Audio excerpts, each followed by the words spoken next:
Good evening, folks, and welcome to the Horror Corner.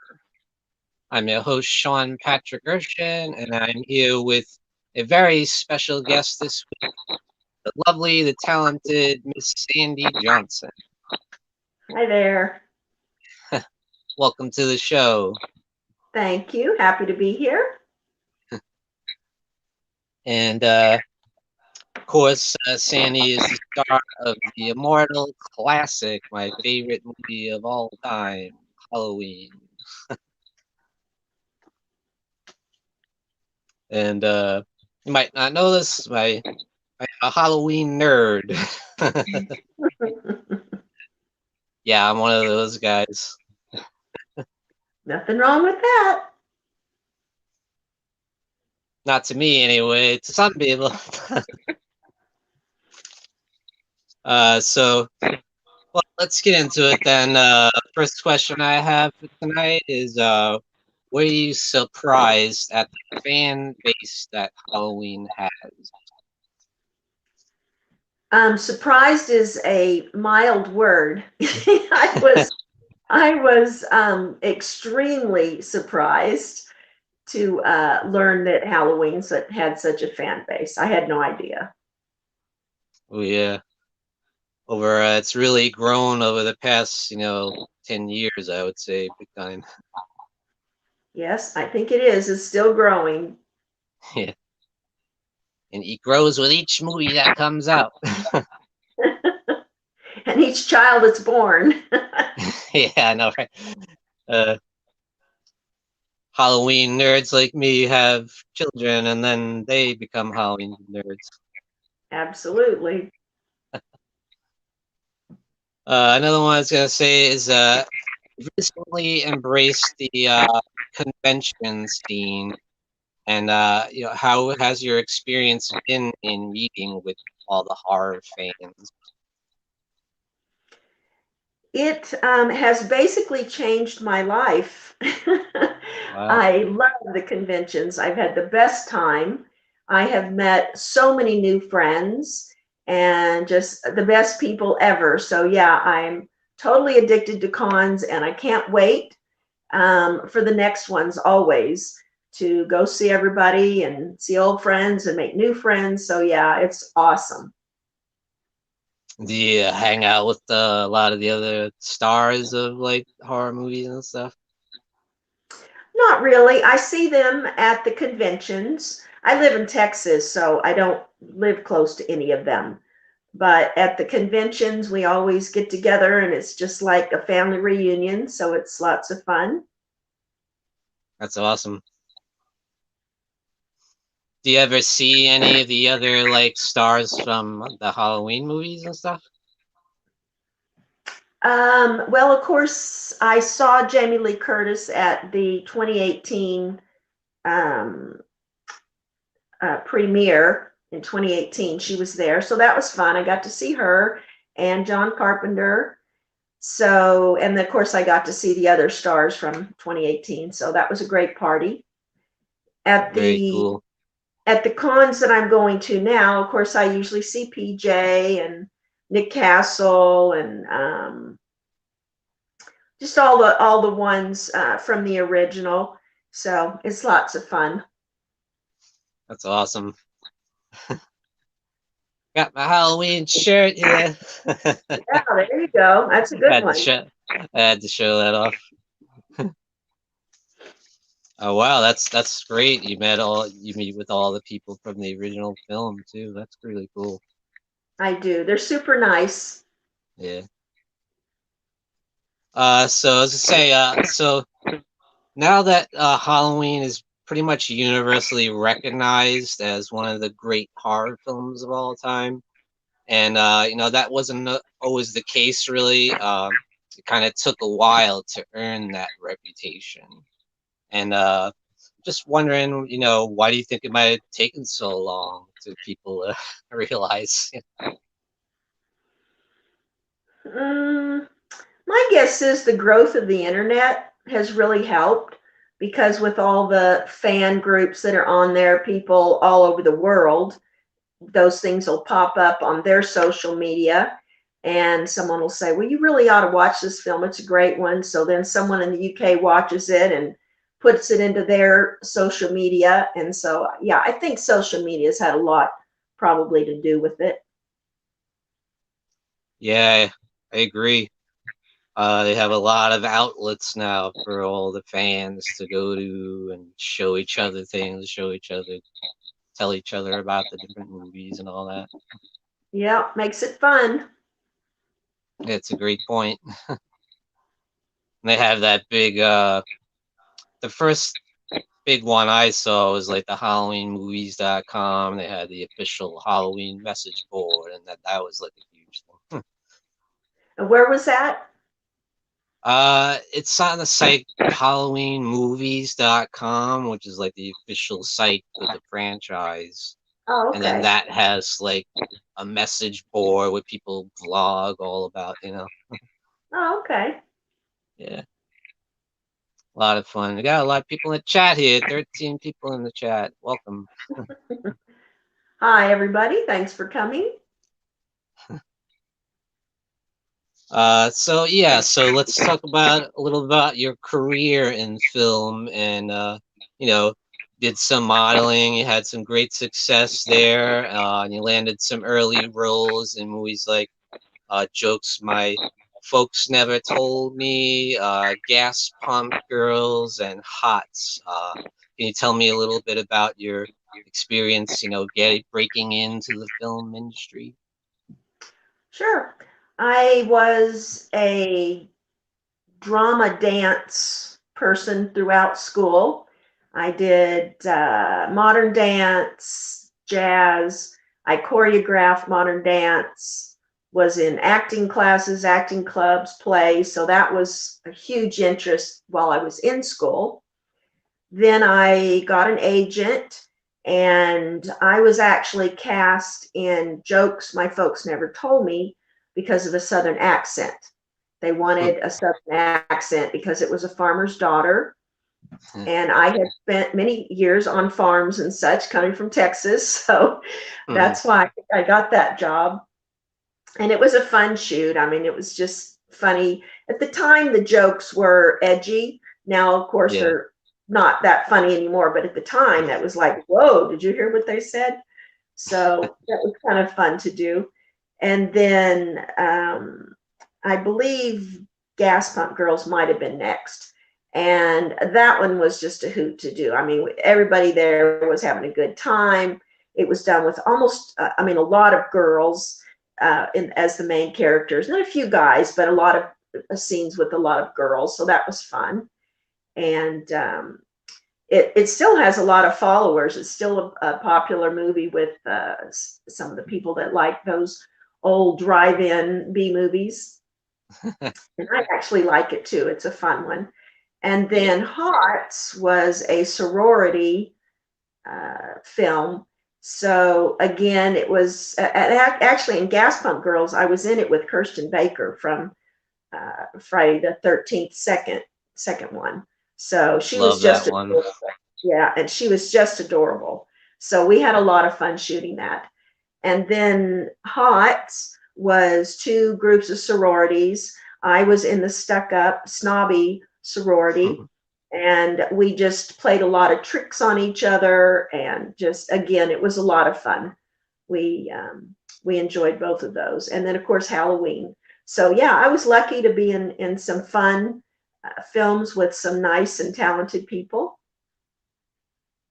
It's awesome. I watched some of like Gas Pump Girls and Hots and stuff. I really enjoyed it. Good. A lot of fun. Yeah, they're just fun, lighthearted, silly. Yeah, exactly. Lighthearted, yeah.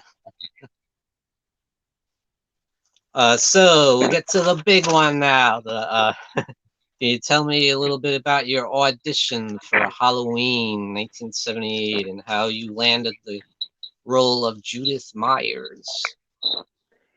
I was with the Playboy agency, and they got a call from John Carpenter or somebody in that group asking for an interview with me.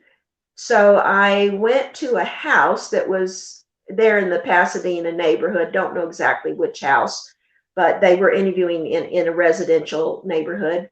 I came in, there were several people at the table, and they had me read several different roles, maybe a few paragraphs from each one. And they had me scream, which was kind of interesting. It was a residential neighborhood, and I remember thinking that I wondered what the neighbors thought.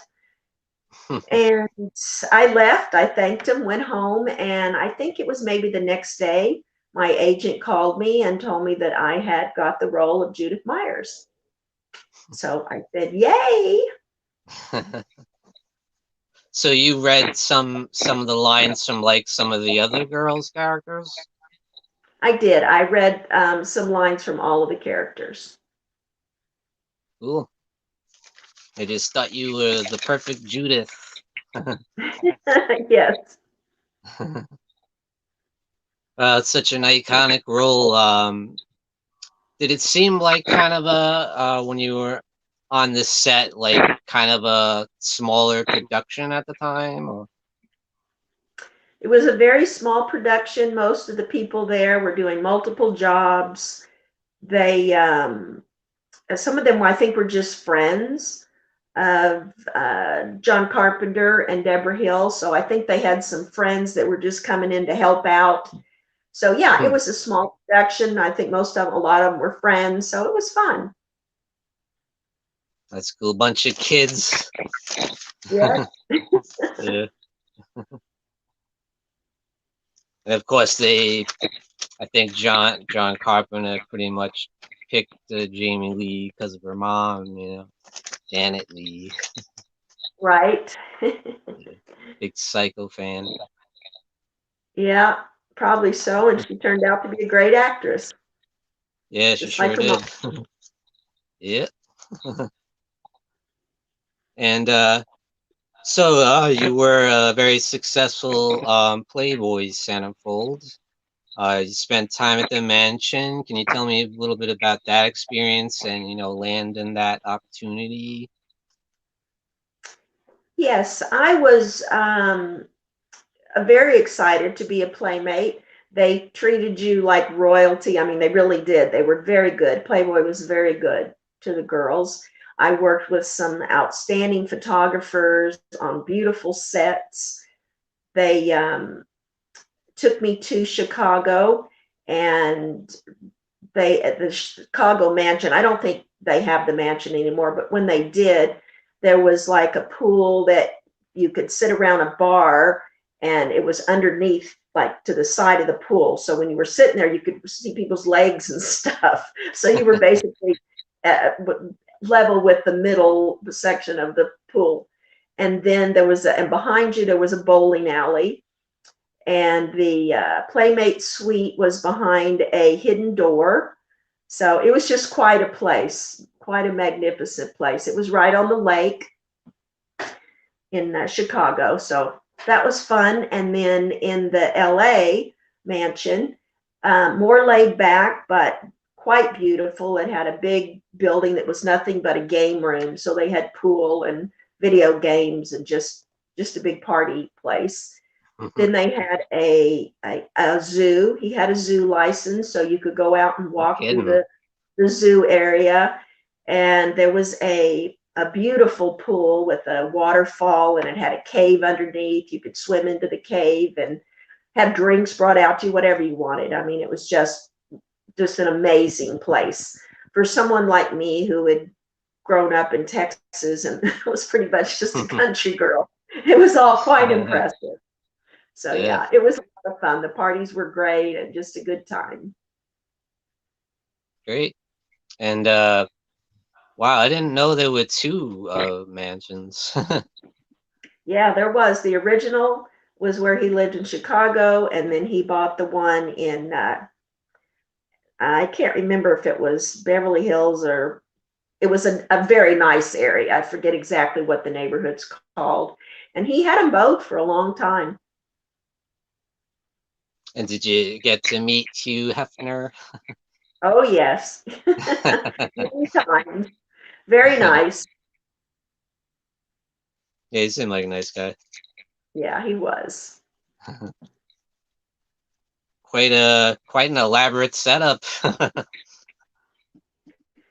Yeah, he definitely lived a life of luxury, no doubt about Yeah, it. sounds like it.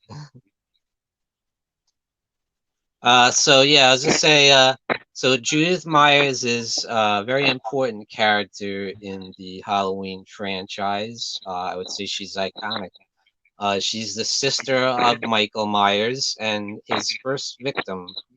Uh, what do you think might have led Michael to kill his sister at 6 years old? Do you think he was born evil? Um, Perhaps he definitely did seem to have some mental issues. He was obviously very affected by sexual activity. He did not Yeah. like that.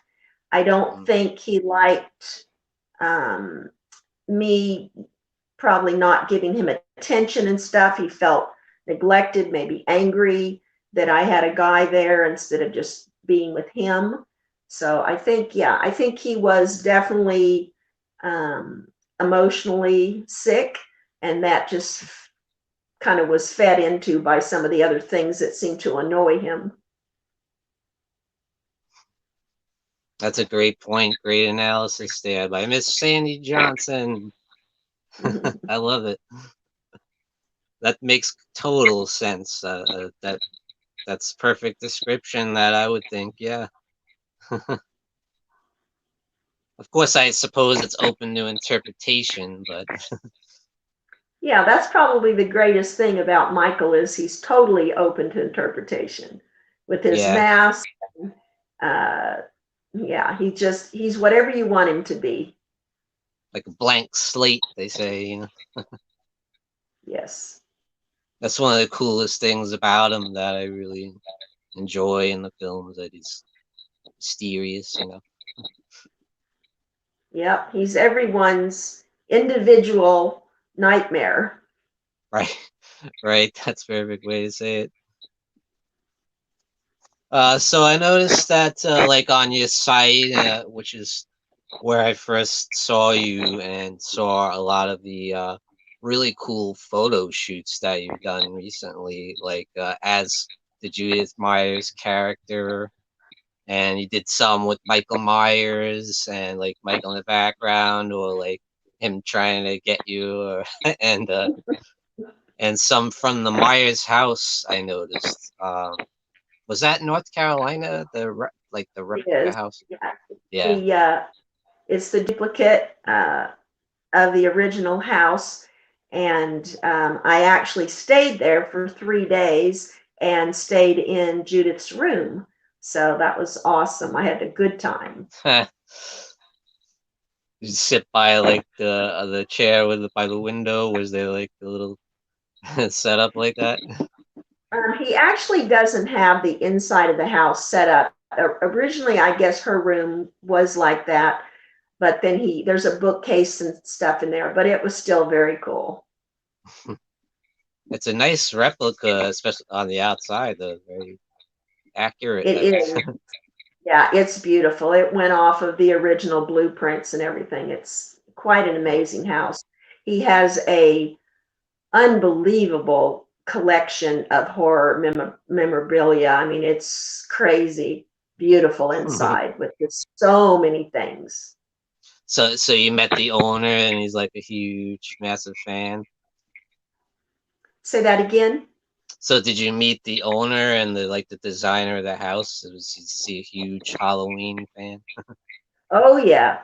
Yeah, Kenny is a great Halloween fan. He's a great horror fan in general. He has collectibles from all of the franchises, and his business is actually he goes to original locations that were in movies, and he does a showing in those locations, and people pay to come and stay the night and watch the movies and stuff. So yeah, he has a good business, and most of the time they're definitely sold out. Wow, that's really cool. Something fun for the fans. Hmm. He has a big movie screen in his yard in front of the Myers house. And so Uh, he has movie screenings. It's like being at the drive-in, but you're sitting out on the lawn. So it's really fun. that's fun. So getting back to like the shoots that you did, sorry, I got a little off topic, but so like how can fans get a hold of these? Like if you like autograph them and stuff and They can get copies of almost any picture I've ever taken by going to unicornsandyj.com. And there they can watch many of my podcasts. They can order autographed photos. If there's a photo they want that I haven't listed up there yet, there's a way that they can describe it and get it custom ordered. So yeah, they can also mail in things if they have a poster or something they want signed. There's a way through the checkout to do that as well, to send it to me. I'll sign it and send it back. I just sent a poster to the UK, and I have a picture to send to the UK in the next few days. So I get them from all over the world, that's awesome. which is great. You don't get to go to cons much. It's a great way. And I can even, there's an option for having me video the signing and also take a picture of me holding up the signed picture. So there's lots of options on there. Excellent. See, it's a great outlet for you fans out there. You know, get a piece of history, piece of Sandy Johnson, or awesome photo shoots. So yeah, like doing the shoots, was that like a lot of fun doing that? Oh, absolutely. I had some great Michaels, different Michaels. My husband has been Michael some of the time. My best friend's son has been Michael. And then we had two fabulous Michaels at the North Carolina house. And we had the young Michael, which is actually one of our friends' daughter, played young Michael. So yeah, we had a blast. We've had a good time with the different photographers, different locations, just taking some ideas from the fans and me personally just coming up with ideas and putting it all together. So yeah, it's a blast. I love that the ones with the young Michael. That's really cool.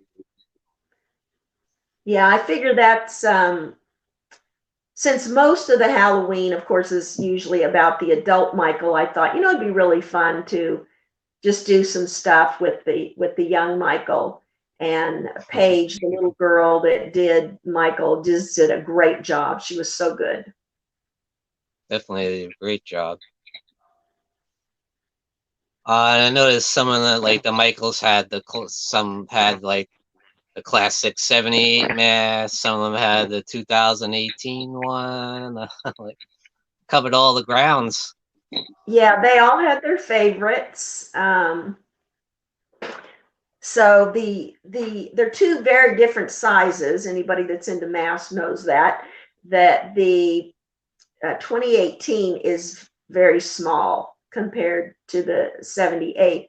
So Yeah, my husband was not able to wear the 2018. I tried cutting up the back and doing all kinds of things. it's It just tight. didn't work.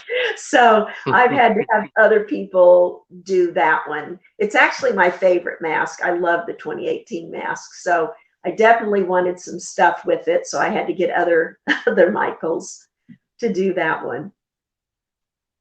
Yeah, it's a really cool design. I love it. Yeah, that one. I love them both. The other one, of course, is my second favorite, but the 2018 to me is just a scary mask. Yeah, it really is. Uh, Curious, did you enjoy Halloween 2018? Just out of curiosity. I did enjoy it. I did. I really liked it had a lot of my favorite things that I like in horror movies, which is suspense. It had the stalking feature of Michael stalking people. It had the I don't know what's going to happen next parts in it. It did have quite a bit of gore, Hmm. more than the first one. But it also had a lot of scenes that I really loved, like when he takes the mask out of the trunk of the car. That to me is a really cool scene.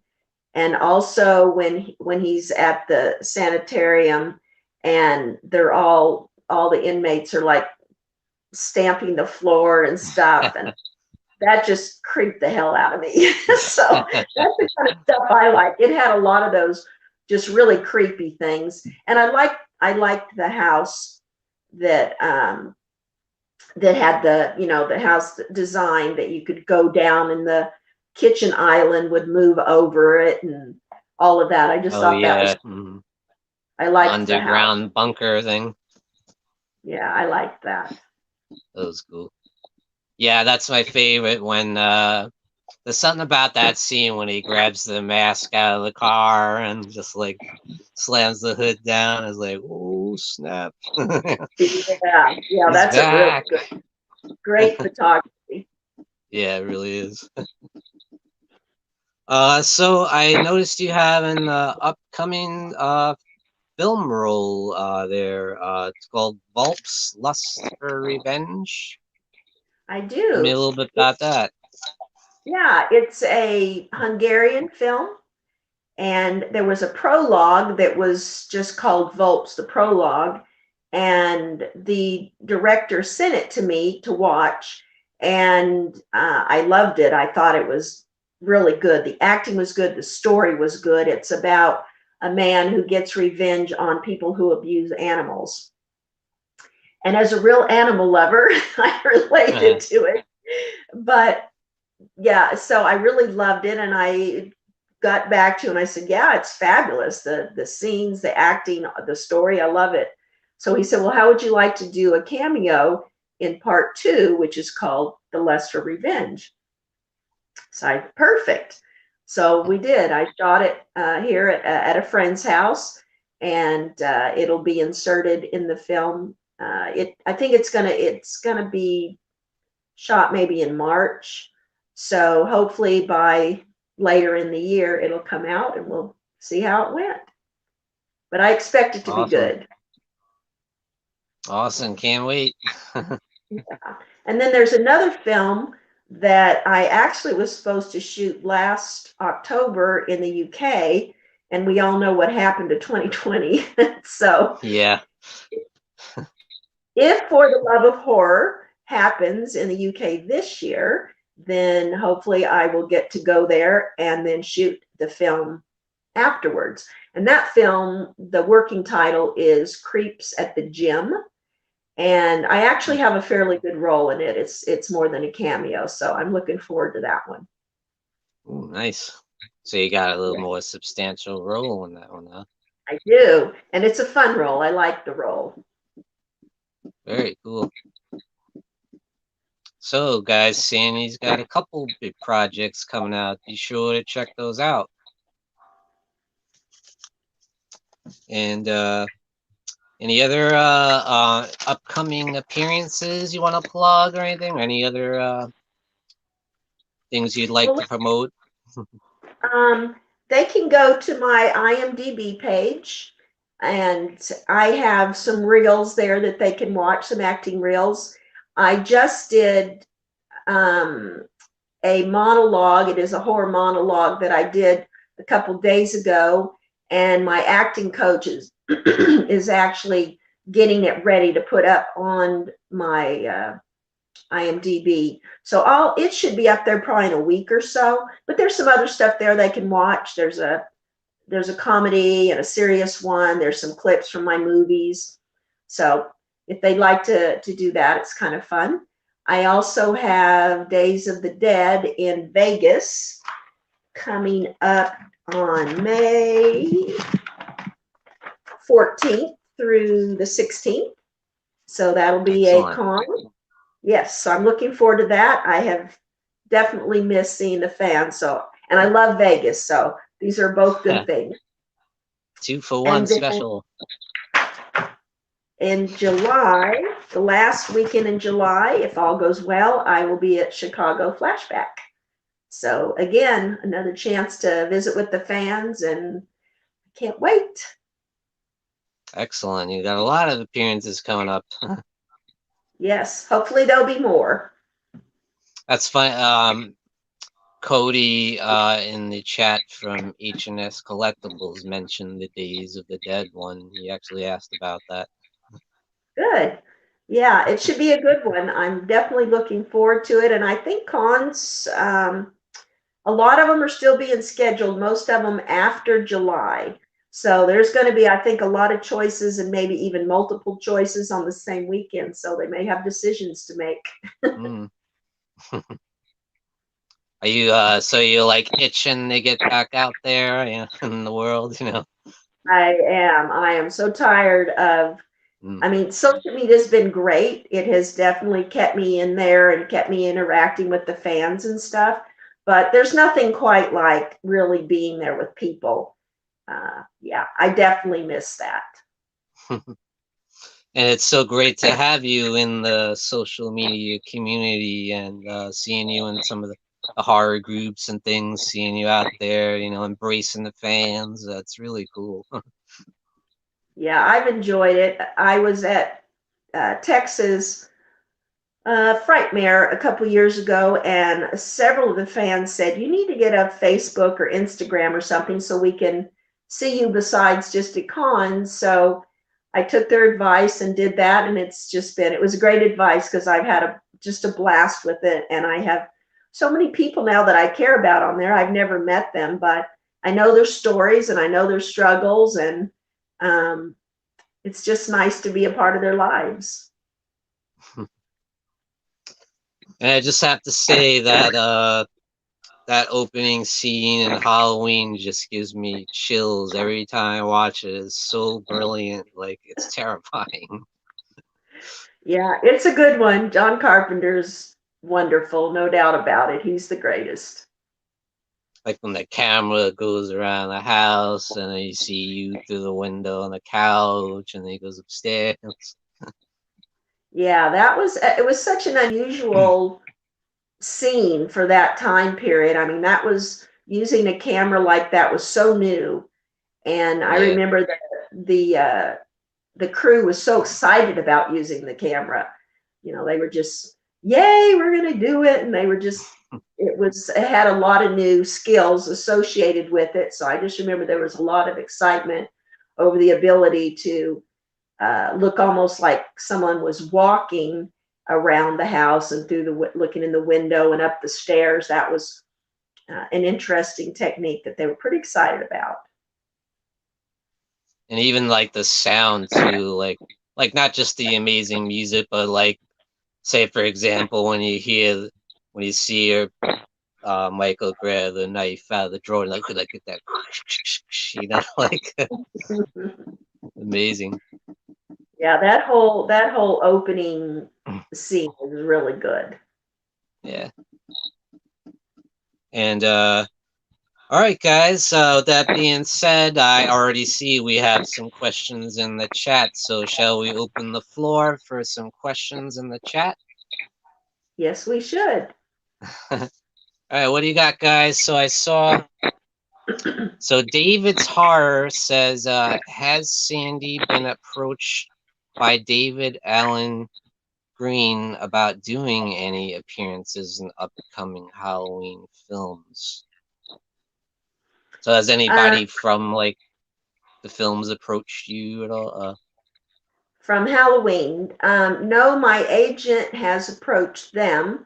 They were not interested for kills, but they haven't really answered one way or the other for ends. So I still have hope that maybe they will. I personally I just think it would be interesting since I was the very first person in the first Yeah, one. It'd be cool if I was in the very last one too, as a cameo or something. To me, that's just the kind of stuff I think's cool. that would Whether it be was me cool. or not, the first one who did it and the last one would be kind of a cool thing. So I'm hoping maybe still that they'll come through. Fingers crossed.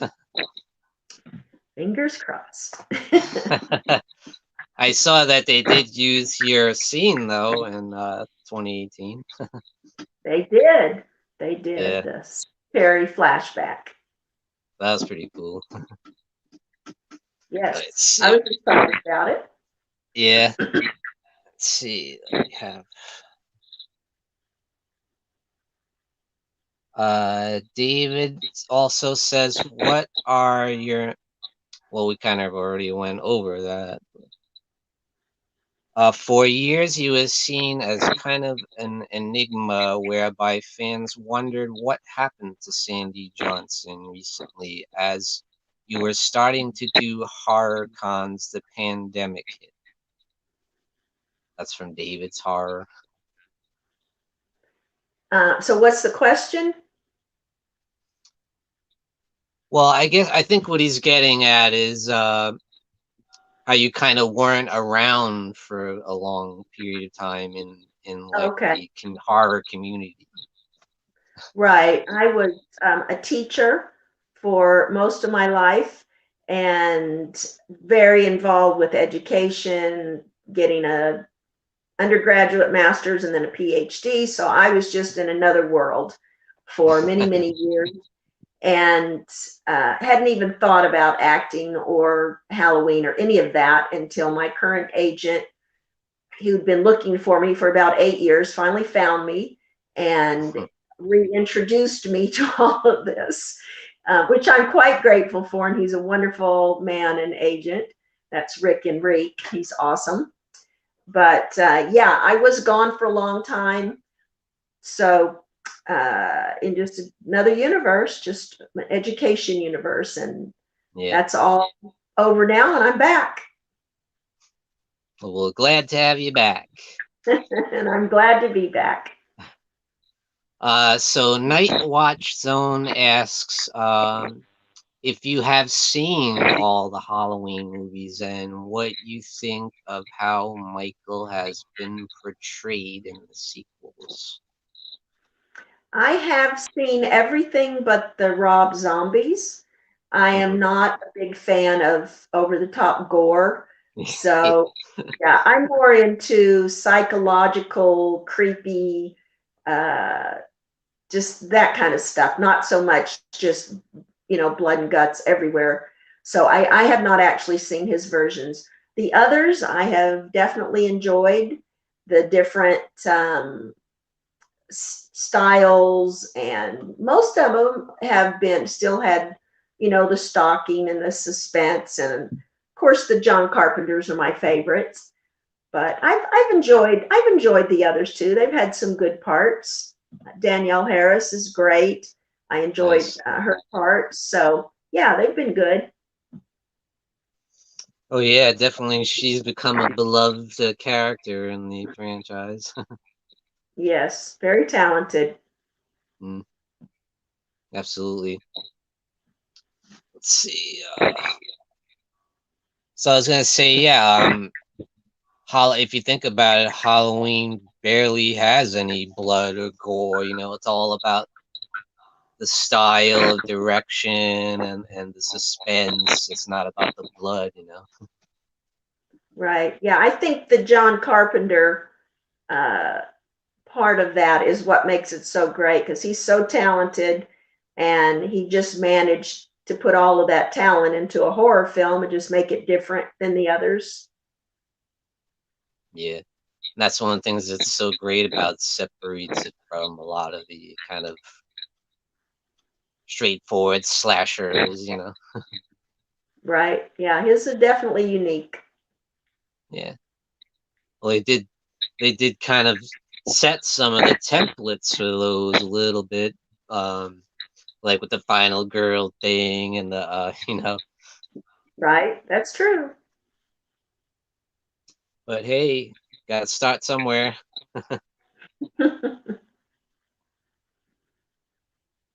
Let's see. Christian Brown says a lot of people are bringing up the topic of Judith Myers actually being alive. Ooh, interesting. How would you feel about her returning? Yeah, I would like that. I've actually thought at different times that it would have been pretty cool if we found out that Judith actually survived and that they had put her in a private home somewhere to protect her from Michael, and that he didn't know she survived.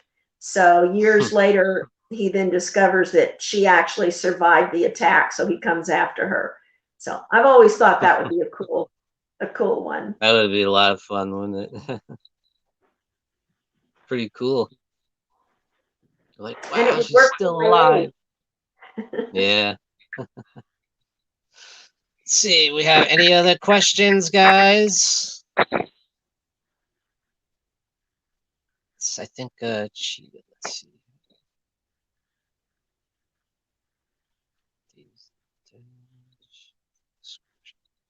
Oh, here's one from Have Cheetah Will View. What was your first impression of John Carpenter? He was very nice. He was serious, but nice.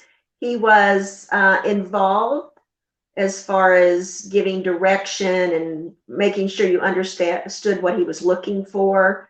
So yeah, he was a very good director, had a very good, clear way of letting you know what he wanted out of a scene. And yeah, he was great. Had a great vision, didn't he? Great vision. Let's see. Night Watch Zone says, was Deborah Hill as cool as she seemed to be? I love her work. Yes, she was also very sweet. She was also very involved with the scenes, and a lot of times her and John would act it out to show you what they wanted. They definitely did that with me, especially upstairs in the stabbing scene. He portrayed me and she was stabbing me. So she was actually him, but it was a way of showing me how they wanted me to be seated and turn and fall and all of that. So the two of them actually demonstrated for me. So yeah, she was great.